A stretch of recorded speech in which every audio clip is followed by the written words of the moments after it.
Ano nga ba ang unang kasalanan na kinasusuklaman ng Diyos? Ito ay ang mga palalong mata. Ang mga palalong mata nga ay ang kapag tinignan natin ng ibang tao, sinasabi natin sa ating sarili na mas dakila tayo kaysa sa taong ito. Kaya naman hindi nga ito kinalulugdan ng Diyos, sapagkat ito nga rin ang isang nagtutulak sa atin upang tapakan ang ibang tao. Kasi mas tingin natin sa ating sarili na mas dakila nga tayo sa taong ito. Kahit hindi naman natin lubos na kilala ang isang taong yaon, ni hindi nga natin alam kung nananampalataya ba siya, at kanyang iniipon ang kanyang kayamanan sa langit. Ang pagmamataas nga ay ang naglalayo sa atin mula sa pagmamahal ng Diyos. At mas malala pa dyan, ay ito nga ang nagtutulak sa atin upang huwag sundin ang mga utos ng Diyos. Huwag siyang hanapin, huwag tayong humingi ng tulong sa Kanya dahil tingin nga natin sa ating sarili na mas mataas nga tayo sa kahit kanino man o even sa Diyos.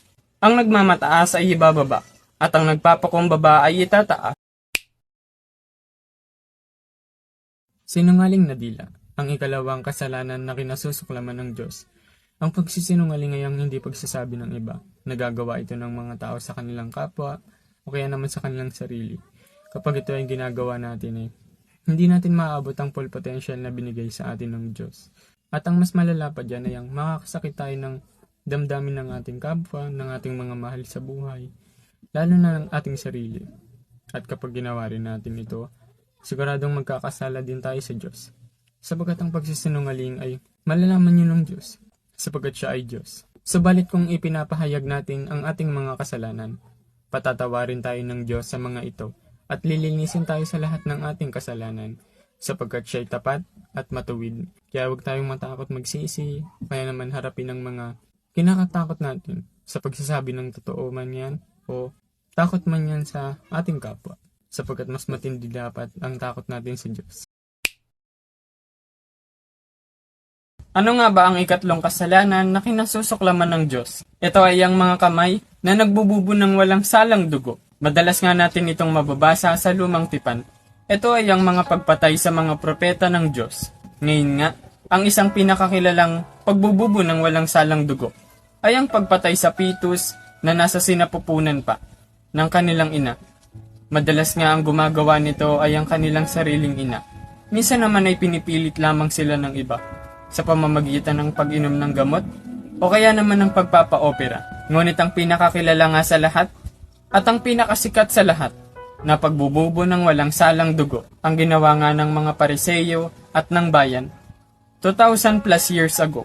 Kanilang ang ipinapatay ang Diyos Panginoong Hesukristo para sa kanilang layunin, para sa kanilang kagustuhan, na siyang taong walang ginawang kasalanan o kamalian man, na siyang perpektong tao. Puso na kumakata ng masamang akala. Sa tingin ng mga tao ay hindi tayo makikita ng Diyos kapag tayo ay nagtago. Kaya naman noon ay ginagawa nila ang kanilang kasamaan sa ilalim ng lupa at sinasabi nila na hindi tayo makikita ng Diyos. Ngunit sila ay mali, sapagkat kahit ang puso ng tao ay nakikita ng Diyos na siyang gumawa ng lahat ng bagay. Nasusulat sa Genesis chapter 6 verse 5, at nakita ng Panginoon na mabigat ang kasamaan ng tao sa lupa, at ang buong haka ng mga pag-iisip ng kanyang puso ay pawang masama lamang na parati. Nakasulat din sa Zacarias chapter 8 verse 17, at huwag mag-isip ang sinuman sa inyo ng kasamaan sa inyong puso laban sa kanyang kapwa, at huwag ninyong ibigin ang sinungaling na sumpa, sapagkat ang lahat ng ito ay mga bagay na aking kinapupuutan, sabi ng Panginoon. Tandaan ninyo na nasusulat sa Kawikaan chapter 24 verse 8, siyang kumakata ng paggawa ng kasamaan, tatawagin siya ng mga tao na masamang tao.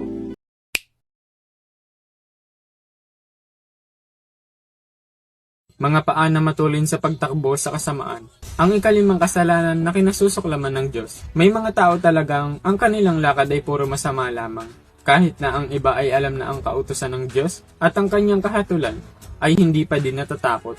Hindi lamang iyan ang nagagawa nating masama. Kahit ang pagsasalita ng masama sa iba, pagmamalabis at panglalamang, pagkata natin ng paghihiganti, pagmamalaki sa makamundong bagay, ay kasamaan na din, lalo na ang hindi paggalang sa Diyos at pagmamataas sa Kanya. Mga Awit chapter 7 verse 16, ang kanyang gawang masama ay magbabalik sa kanyang sariling ulo, at ang kanyang pangdadahas ay babagsak sa kanyang sariling bunbunan.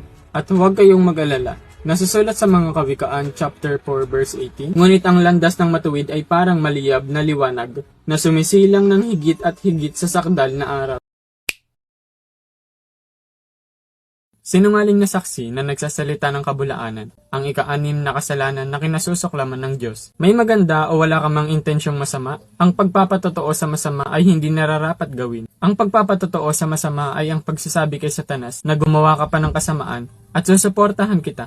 Huwag mong ikait ang mabuti sa kinauukulan pagka nasa kapangyarihan ng iyong kamay na ito'y gawin. Huwag kayong matakot gumawa ng mabuti, sapagkat ang espiritong ibinigay sa atin ng Diyos ay hindi espiritu ng kahinaan ng loob, kundi espiritu ng kapangyarihan, pag-ibig at pagpipigil sa sarili.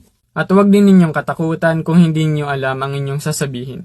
Nasusulat sa Mateo chapter 10 verse 19 to 20, kapag iniharap na kayo sa hukuman, huwag kayong mabahala kung ano ang inyong sasabihin o kung paano kayo magsasalita, sapagkat ipagkakaloob sa inyo sa oras na iyon ang inyong sasabihin. Hindi kayo ang magsasalita, kundi ang espiritu ng inyong ama ang magsasalita sa pamamagitan ninyo. Naghahasik ng pagtatalo sa gitna ng mga magkakapatid, ang ika-7 kasalanan na kinasusuklaman ng Diyos. Ang isa sa mga dahilan nito ay ang pagiging sakim ng isang tao sa atensyon, sa pera at kayamanan, at pwede ding sa karangalan. Ang gawin ninyo ay manalangin sa Diyos na buhay sa pamamagitan ni Hesukristo na hindi sila magtagumpay sa kanilang plano. Na ang mga anak daw ng Diyos ay hindi nagpapatuloy sa pagkakasala. At doon daw natin makikita kung sino ang mga anak ng Diyos at kung sino ang mga anak ng Diablo. Ang mga anak ng Diyos ay ang gumagawa ng kanyang kalooban at umiibig sa kanyang kapatid. Tandaan ninyo na pwede ninyong maging kapatid ang lahat ng tao kapag sila ay naging mananampalataya din ng ating Panginoong Hesukristo. Kaya naman ipakita ninyo sa kanila na mas mabuti na magkakasama ang magkakapatid. Maging matalino kayo sa pakikitungo sa mga hindi nananampalataya. At samantalahin ninyo ang bawat pagkakataon. Masdan ninyo na pagkabuti at pagkaligaya sa mga magkakapatid na magsitahang magkakasama sa pagkakaisa.